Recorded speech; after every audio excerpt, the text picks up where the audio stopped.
passion about being redeemed. You know, my favorite line is, you know, the battle's already been won. I've been redeemed. There's an excitement about that. But so often as Christians, we walk around as ones who aren't victorious. We walk around as ones who've almost been defeated, as if the battle has been lost and we're trying to figure out how to pull some victory out of somewhere. But the battle's already been won. Things have already happened and things are already taken care of. We need to start walking around as victorious Christians, as ones who are amazed. And I believe that feeling starts from the inside out. But before I talk about that, I want to tell you just a brief story about my life. When I was in college, I went to a small school in Northeast Georgia called Toccoa Falls College. Many of you probably have never heard of it, and I think even less of you have even been there. I think there's maybe only 2 or 3 of you here that have ever been to the campus. It was a small school. There was only about 1,000, or a little bit over 1,000 in the entire college when I was there, the 4 classes that I was, freshman, sophomore, junior, senior. And there's not much in Toccoa, Georgia. Toccoa, Georgia, as you might expect, is a small kind of hillbilly town. There is a Walmart that at that time was not open 24 hours a day. There is a Arby's, a McDonald's, and Applebee's. There's about 10 mom and pop shops, from different areas. There's a Christian bookstore that's kind of held together with glue and duct tape. There is about 20 gas stations in this little town for some reason. It was like every corner. Sometimes there was corner with 2 different gas stations competing against each other on this particular thing. So it was amazing to me how many gas stations were there. What was more amazing than the amount of gas stations, though, were the amount of churches. I think there was like 25 churches in this little town. And there was a college campus. And the town people didn't like the college people because those kids drove too fast, they played their music too loud, and most of them were from the north. In fact, a large percentage of the college was actually from Western Pennsylvania. There was a lot of people that I didn't know, but a lot of people who were familiar with my area and grew up in this part of the country, which was great because we got to carpool together a lot and spend some time together. But when you're that far away from home and you don't have much money, you're forced to eat a lot of cafeteria food. And the cafeteria food in the South is just as bad as the cafeteria food in the North. They can cook, I think, in the South different ways and more intriguing ways than sometimes we find here in the North. I was introduced to okra for the first time because they fried it, and so you get a fried okra just about at every meal. So I had a lot of opportunity to enjoy a lot of different things. But after about the second year, 3 meals a day, 7 days a week, how many months out of the year that I was down there, cafeteria food found itself to be a little bit dry and a little bit boring and a little bit of the same old. Or what was even worse is sometimes they had leftover night and nobody wanted to eat in the cafeteria leftover night. So you try to find other excuses and other places to go. We found ourselves at McDonald's. We'd find ourselves at Applebee's every once in a while. But Applebee's was expensive for a college student, at least for me as a college student. So I didn't want to eat there more than once a month. So one day, my friend Zach Reeves, who just is a great, great guy. He was a few years older than me when we were at school, so he kind of had some adventurous spirit about him. I think he had a little bit more confidence than some of the rest of us. And so he was driving down Big A Road in Toccoa, which is the main road. And as he goes down Big A Road, he was in his red Dodge Dakota truck. It was an extended cab. It was a nice new truck. Everybody liked to drive. And as he was driving down the road back from something in town, he noticed off to the right there was this diner. This small little hole-in-the-wall diner. Could have been a gas station conversion. That's the kind of diner it was. It might have, the entire square footage of the diner probably would have fit on this stage. Maybe if we took away the backdrops and the actual square footage of the stage, it probably would have fit.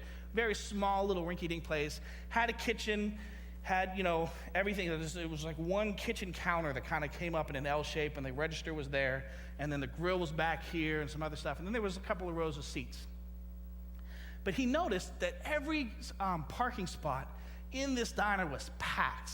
There was not an empty spot in this place. And having never heard of it before, he decided to go back the next night and try it. So he went back the next night and he sat down, and what he found changed my life in such a dramatic and passionate way. Zach Reeves found Bell's Diner. And Bell's Diner in Toccoa serves up the best double bacon, double beef, double cheeseburger ever. You can go to New York and you can pay $200 for that thing. You can go to, whoever makes, it is not as good as Bell's Diner's burger. The burger was about this big. And it had grease that would drip off of it, but not in a messy way, not in a way that was like all down your shirt and you were like, ugh, disgusted, but like in a perfect way that just kind of got right just on the tips of your lips and just a little bit down, and you could wipe it off and you'd have a little acne breakout because in college you have a lot of oil on your skin anyway, but just enough, just a perfect amount of grease, enough that you could dab it off, but you didn't want to. The guy that put the bacon on the burger, or the lady, I never knew who did it, this person knew bacon.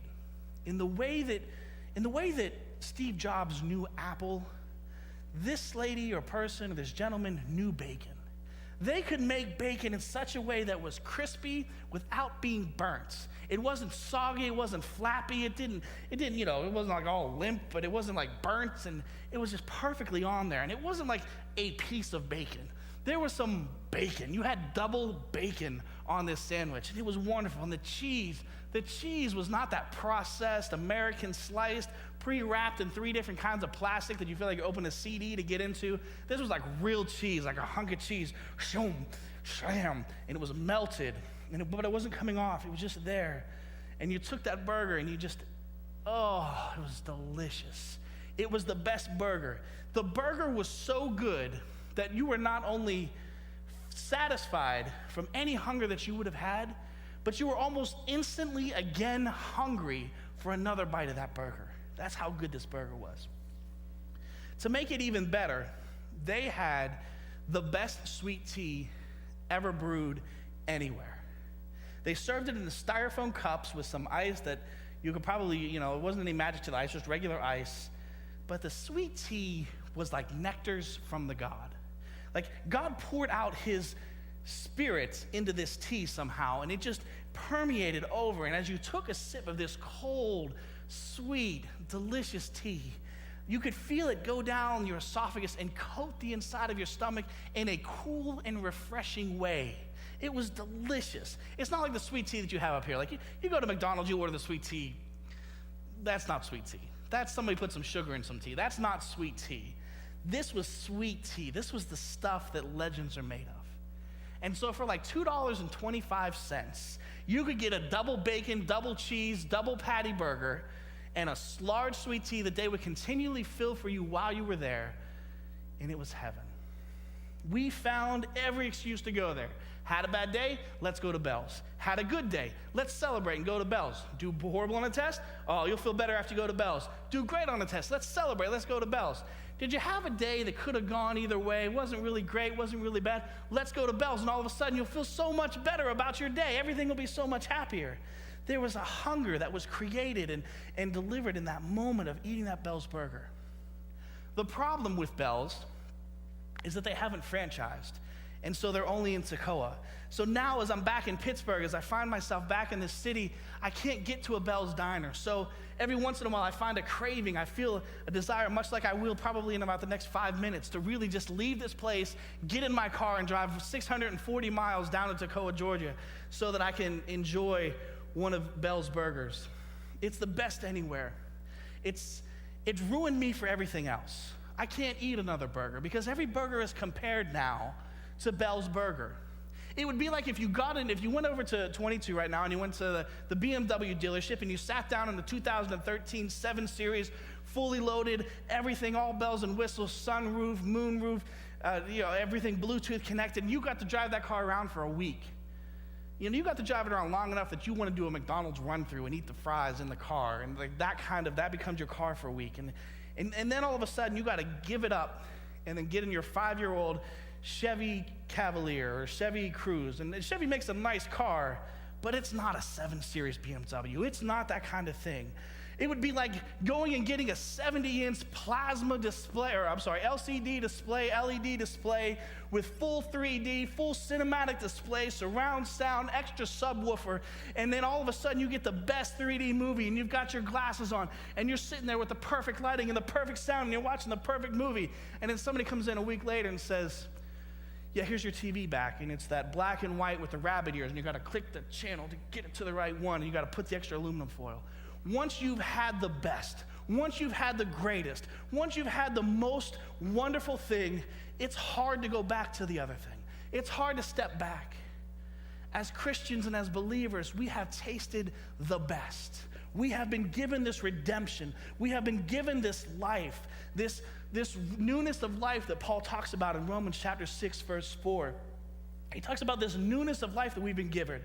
And we've been given this life, but so many Christians walk around as if they have never experienced this greatness, this newness of life. They walk around, even though they've driven the 7 Series BMW, they've seen the 70-inch LED perfect TV, they've eaten a Bell's burger, but they're going back to McDonald's. They're going back to the rabbit ears. They're going back to the Chevy Cruze. We need to stop being so humdrum and stuck in the cafeteria and become Christians and become believers who are amazed and are amazing in our walk and amazing in our talk. Become lights in a dark world. You know,